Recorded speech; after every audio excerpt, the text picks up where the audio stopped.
Breaking news. ప్రతిపక్షాలకు CM Revanth Reddy counter ఇచ్చారు. తాను ఎన్నికల ప్రచారంలో పాల్గొన్నానని ఆరోపిస్తున్న కిషన్ రెడ్డి కేసీఆర్ ఎక్కడున్నారని ప్రశ్నించారు.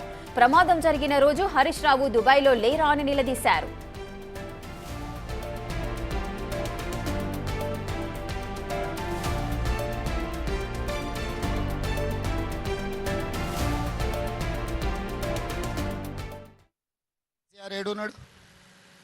ప్రధాన ప్రతిపక్ష నాయకుడు ప్రభుత్వాన్ని నిలదీయాలి కదా. కిషన్ రెడ్డి ఏడున్నాడు? కిషన్ రెడ్డి ఏ ప్రచారాలలో తిరిగిండు? కేసీఆర్ ఎక్కడున్నాడు? నేను నా మంత్రులను అందరినీ, ఒక్క మంత్రిని కాదు, మా ఉప ముఖ్యమంత్రిని, సాగునీటి పారుదల శాఖ మంత్రిని, మా ఎక్సైజ్ అందరు మంత్రులను, మా వ్యవస్థ మొత్తం ఇక్కడనే ఉంది. నేను యాజ్ ఏ టీమ్ లీడర్ అక్కడి నుంచి మినిట్ టు మినిట్ పరిశీలించుకుంటూ మా టీంకి అందరికీ నేను సూచనలు చేస్తున్నా. గతంలో జరిగిన పన్నులల్లో ఎక్కడైనా వాళ్ళు ఇట్లాంటి ప్రయత్నం చేసిండ్రా? నన్ను అడుగుతురు కదా ఎన్నికల ప్రచారంలో. హరీష్ రావు గారు దుబాయ్లో పోయి దావతులు చేసుకోలే. హరీష్ ఏడున్న ప్రమాదం జరిగినప్పుడు హరీష్ పాస్పోర్ట్ ఒకసారి బయట పెట్టమను. ప్రమాదం జరిగిన తర్వాత హరీష్ దుబాయ్లో పోయి దావతులు చేసుకున్నాడా లేదా? ఈరోజు ఎయిర్పోర్ట్లో వివరాలు ఉంటాయి. కాదనమను హరీష్ అవన్నీ తీసి నేను బయట పెడతా. అధికారికంగా ప్రభుత్వం నుంచి లేఖ రాస్తా. ఈ ప్రమాదం జరిగిన తర్వాత హరీష్ రావు దుబాయ్కి పోయి అబుదాబీలో 2 రోజులు దావతులలో మునిగి తేలింది హరీష్ రావు కాదని హరీష్ రావు గారిని చెప్పమను. అబుదాబీలో దావతులలో మునిగి తేలినోడు అంత దిగిన తర్వాత వచ్చి మేము ఇన్ని రోజులు ప్రమాదం సంఘటనలో ఇబ్బంది కలగకుండా ఉండడానికి రాలేదంటున్నాడు.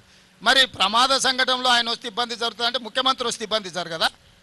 ముఖ్యమంత్రి వస్తే ఇంకా పెద్ద ఎత్తున అంత రక్షణ వలయమంతా ఇక్కడికి వస్తుంది. అంటే అంటే సోయి తప్పి మాట్లాడితే ఎట్లా? నేను విమర్శించదలుచుకోలేదు, నేను అట్లాంటి మాటలు మాట్లాడదలుచుకోలేదు. నా పాయింట్ సింపుల్. అత్యంత దురదృష్టకరమైన ప్రమాదం జరిగింది. ప్రమాదం నుంచి ఎట్లా బయటపడాలి, ప్రమాదంలో నష్టపోయిన కుటుంబాలను ఎట్లా ఆదుకోవాలి, జరిగిన సంఘటన నుంచి ఎట్లా బయటకు రావాలని మేము ప్రయత్నం చేస్తుంటే ఎట్లా బురద జల్లాలి అని వాళ్ళ మెదడులో ఉన్న బురదంతా తీసి మంత్రుల మీద. ఉత్తమ్ కుమార్ రెడ్డి గారు నాకంటే ఎక్స్పర్ట్. వాళ్ళు దేశం కోసం సైన్యంలో పనిచేసిన వాళ్ళు. సైన్యంలో పనిచేసిన అనుభవాన్ని మొత్తం ఉపయోగించి ఈరోజు ఈ సమస్యని అడ్రస్ చేసిన.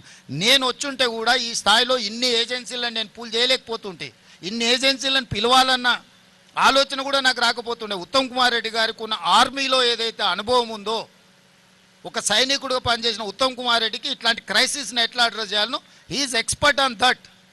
ఆయన ఇక్కడ కూర్చొని సైట్లో కూర్చొని మానిటరింగ్ చేస్తే అసలు అర్థం పర్థం లేకుండా మరీ ఇంత దిగజారి మాట్లాడుతున్నారు. ఎందుకు ఇట్లా తయారయ్యారు? అధికారం కోల్పోయినారు సరే, కానీ మైండ్ కూడా కోల్పోయారా?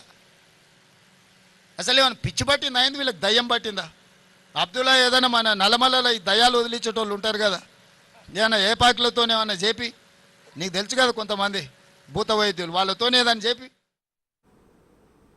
ప్రతిపక్షాలకు సీఎం రేవంత్ రెడ్డి ధీటుగా కౌంటర్ ఇచ్చారు. మరిన్ని డీటెయిల్స్ మా ప్రతినిధి రానా లైవ్ లో అందిస్తారు. రానా, సీఎం రేవంత్ రెడ్డి వ్యాఖ్యలకు సంబంధించిన పూర్తి వివరాలేంటి? రేఖ, దాదాపు 9 రోజుల నుంచి కూడా అనేక రకాలుగా కూడా ఇక్కడ రెస్క్యూ ఆపరేషన్స్ చేస్తుంటే దాదాపు 12 సంస్థలను ఇక్కడ తీసుకొని వచ్చి 24 గంటలు అదే పనిగా కూడా ఎట్లా వాళ్ళని రెస్క్యూ చేయాలా, అక్కడ ఎదురైనటువంటి ఆ ప్రతికూలమైన పరిస్థితులు కూడా వారు ముందుకు సాక్కుంటూ కూడా చాలా వరకు కూడా ఈ యొక్క రెస్క్యూ ఆపరేషన్ చేస్తుంటే ప్రతిపక్ష నేతలు ఈ మధ్యకాలం దాదాపు 2 రోజుల నుంచి చూస్తున్నాం మనము. ముఖ్యమంత్రి పైన కానీ ప్రభుత్వం పైన విమర్శలు చేస్తున్నటువంటి నేపథ్యంలో ఆ విమర్శలంతా కూడా ఇవాళ స్వయంగా ఆయన టన్నెల్ని పరిశీలించిన తర్వాత, అధికారులతో సమీక్ష సమావేశం నిర్వహించిన తర్వాత అధికారులు ప్రాక్టికల్గా ఐ స్కెచ్ వేసి ముఖ్యమంత్రికి వాస్తవ పరిస్థితులంతా కూడా వారు చాలా క్లియర్ కట్గా కూడా వారు వివరించారు. వివరించిన తర్వాత అనేక క్వశ్చన్స్ కూడా ఇవాళ ముఖ్యమంత్రి వాళ్ళని అడిగారు. కొన్ని డౌట్స్ను కూడా ఆయన క్లారిఫై చేసుకున్నారు. క్లారిఫై చేసుకున్న తర్వాత ఇది ప్రపంచంలోనే అత్యంత క్రిటికల్ అన్నటువంటి యాక్సిడెంట్గా వారి అధికారులు చెప్పారు. గతంలో జరిగినటువంటి టన్నెల్ యాక్సిడెంట్లు కానీ ఇతర యాక్సిడెంట్లు కానీ వాటికి వెళ్ళడానికి వేరే మార్గం ద్వారా కూడా సొరంగ మార్గంలో పెట్టుకోవడానికి వెళ్ళడానికి అవకాశం ఉంది. కానీ ఇక్కడ ఉన్నటువంటి సిచ్యువేషన్స్ వేరు.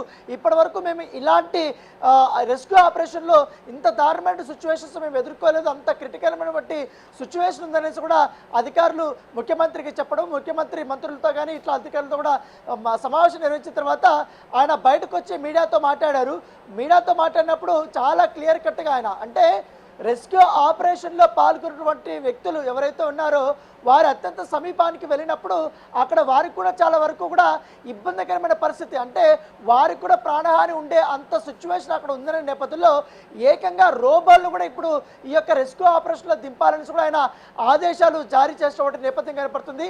సో దాంతోపాటు ఈ రెస్క్యూ ఆపరేషన్ ఏ విధంగా ఉంది, అక్కడ ఎదురైనటువంటి దాదాపు ఈ మొత్తం డెబ్రిస్ కానీ తర్వాత ఇవంతా కూడా సెగ్మెంట్స్ కానీ ఇవంతా కూడా పెద్ద ఎత్తున కూడా బురద కానీ వాటర్ అంతా కూడా కొట్టుకొని వస్తున్నటువంటి ఒక అంశాన్ని కూడా ఆయన ప్రస్తావించారు. అక్కడ ఉన్నటువంటి వాస్తవ పరిస్థితిని కూడా ఆయన వివరించిన తర్వాత ఈ యొక్క ప్రతిపక్షాలు చేస్తున్నటువంటి ఈ యొక్క ఆర్గ్యుమెంట్స్ కానీ ఈ యొక్క విమర్శల పైన చాలా గట్టిగానే ఆయన తిప్పికొట్టారు. ఎందుకంటే ఇంత ఆర్నిషలు కష్టపడుతుంటే వాళ్ళు సోయి లేకుండా ఏదో విమర్శించాలన్న ఉద్దేశంతో ఒక బురదని మా పైన చల్లుతున్నారు. ఇక్కడికి వచ్చారు కాబట్టి వాళ్ళు అబ్జర్వ్ చేశారు కాబట్టి కనీసం అధికారులు ఏం చెప్పారు కూడా వాళ్ళు వినకుండా ఈ రకమైనటువంటి దిగజారుడమైనటువంటి వ్యాఖ్యలు వాళ్ళు చేశారంటూ కూడా ఆయన దుమ్మెత్తిపేశారు. ఇంకా ఒక ముందడిగేసి ఏకంగా సంఘటన జరిగిన రోజు బీఆర్ఎస్ పార్టీకి చెందినటువంటి సీనియర్ నేత హరీష్ రావు ఎక్కడున్నారు, ఆయన దుబాయ్లో 2 రోజుల పాటు కూడా ఆయన పార్టీ చేసుకున్నాడు కానీ తీరిగ్గా ఆయన మాత్రం వచ్చాడు.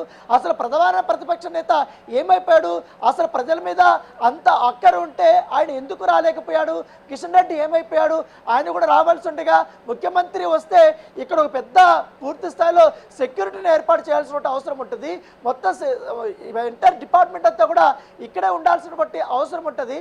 అలాంటి సిచ్యువేషన్స్ ఉన్నప్పుడు నేను ఈ విషయం తెలిసినటువంటి గంట లోపలనే ప్రత్యేకమైనటువంటి హెలికాప్టర్ని పెట్టి ఉత్తమ్ కుమార్ రెడ్డికి ఇక్కడ పంపించాను. ఆయన పూర్తి స్థాయిలో ఇక్కడ మానిటరింగ్ చేశాడు. ఇటు బట్టి విక్రమార్క వచ్చారు, కోమిటిరెడ్డి వెంకటరెడ్డి వచ్చారు, ప్రత్యేకంగా కూడా ఇక్కడ అరవింద్ కుమార్ని ఇక్కడ అపాయింట్మెంట్ చేశాము. దాంతోపాటు నేవీ కానీ ఎయిర్ ఫోర్స్ కానీ ఇండియన్ ఆర్మీ కానీ ఎన్జీఆర్ఐ కానీ ఎన్డీఆర్ఎఫ్ కానీ ఎస్డీఆర్ఎఫ్ కానీ దాంతోపాటు అనేక రకాల నిష్ణాతులంతా ప్రపంచంలో ఉన్నటువంటి నిష్ణాతులంతా కూడా ఇక్కడ తీసుకొని వచ్చి ఇక్కడ మానిటర్ ఇంత ఘోరంగా మేము ఆహర్షించలు కష్టపడుతుంటే ఈ రకమైనటువంటి దిగజారుడు మాటలు మాట్లాడటం ఏంటో కూడా ఆయన చాలా గట్టిగానే ఆయన తన కౌంటర్ని ఇచ్చినటువంటి నేపథ్యం కాబడుతుంది. అయితే మేము ప్రధానంగా ఈ టన్నెల్లో చిక్కుకుపోయినటువంటి 8 మంది ఆచూకీని కనుగొనడమే మేము ప్రధాన లక్ష్యంగా పెట్టుకున్నాం. అయితే నిన్న ఏదైతే ఎన్జీఆర్ఐ వాళ్ళు జీపీఆర్ ద్వారా కూడా స్కాన్ చేసినప్పుడు వాళ్ళు దాంట్లో కొన్ని ఐడెంటిఫై చేశారో ఆ ఐడెంటిఫైని మేము అప్పుడు మొదట్లో డెడ్ బాడీస్ అనుకున్నాం. కాకపోతే మొత్తం ఈ ర్యాట్ హోల్ మైనర్స్ కొంతవరకు కూడా తవ్వుకొని ఆ ప్లేస్ దగ్గరికి వెళ్తే అక్కడ ఈ యొక్క అవశేషాలు మాత్రమే దొరికాయి కానీ హ్యూమన్కి సంబంధించి మనుషులకు సంబంధించి ఎటువంటి కానీ దొరకలేదనేసి కూడా ముఖ్యమంత్రి చెప్పారు. సో ఈ రెస్క్యూ ఆపరేషన్ ఇంకా 3 రోజుల పాటు జరుగుతుంది. 3 రోజుల పాటు జరిగిన తర్వాత మాత్రమే పూర్తిగా మనకు ఒక అవగాహన వస్తుంది వాళ్ళ పరిస్థితి ఏంటి, బతుకున్నారా లేకపోతే వారికి ఏమైనా ప్రమాదం జరిగిందా అనే అంశం కూడా ఇప్పటివరకు క్లారిటీ రాలేదనేసి కూడా ముఖ్యమంత్రి అఫీషియల్గా కూడా చెప్పారు. సో రోబోల్ని దిప్పడమే కాకుండా దాంతోపాటు కన్వేయర్ బెల్ట్ ఇంకా రెడీ కాలేదు కాబట్టి వస్తున్నటువంటి బురద కానీ ఇదంతా కూడా వాటర్ కానీ పంపించడానికి ఆ శిథిలాన్ని తగిలించడానికని కన్వేయర్ బెల్ట్ ఉంటే ఎప్పటికప్పుడు దాని మీద రెగ్యులర్గా పంపించడానికి ఉంటుంది. ఈ యొక్క రోకో ట్రైన్ వెళ్ళడానికి కూడా చాలా ఇబ్బందికరమైన పరిస్థితి, వాటర్ అంతా ఫ్లోటింగ్ ఉంది, ఈ యొక్క ఊబిలాగా కూరుకుపోయింది కాబట్టి చాలా దారుణమైన సిచ్యువేషన్ ఉంది. దాంతోపాటు ఈ టీబీఎం మిషన్ కూడా కొంతవరకు కూడా అది చిక్కుకుపోయింది కాబట్టి అది ఎక్కడుందో కూడా అనవాలి లేనటువంటి సిచ్యువేషన్ ఉంది అనేది కూడా ఆయన చెప్పారు. కాబట్టి సో ఇంకా వేగవంతము యుద్ధ ప్రాతిపదికన ఇంకా ఎవరికి ఏం కావాలన్నా కూడా ఇంకా నిష్ణాతుల్ని కావాలంటే రప్పించుకోండి, కావాలంటే ఇక్కడ మీరు ఎప్పటికప్పుడు కోఆర్డినేషన్ చేసుకోండి అనేసి కూడా ఆయన ఆదేశాలు చేశారు. వీలైనంత తొందరగా రేపటి లోపల ఈ యొక్క ఎవరైతే రెస్క్యూ ఆపరేషన్లో వెళ్తేప్పుడు వాళ్ళ ప్రాణాలు కూడా చాలా ఇంపార్టెంట్ కాబట్టి అట్లా ఏమైనా సిచ్యువేషన్స్ ఉంటే రోబోలు కూడా ముందుగా పంపించమనేసి కూడా ఆయన ఆదేశాలు ఇచ్చారు. కాబట్టి రోబోలు రేపు కూడా వస్తాయనేసి కూడా వారు చెప్తున్నారు. సో చూడాలి ఇప్పుడు ఇంకా వేగవంతంగా ఈ రెస్క్యూ ఆపరేషన్ అయితే జరగబోతుంది. Right, thank you Rana, thanks for the live details.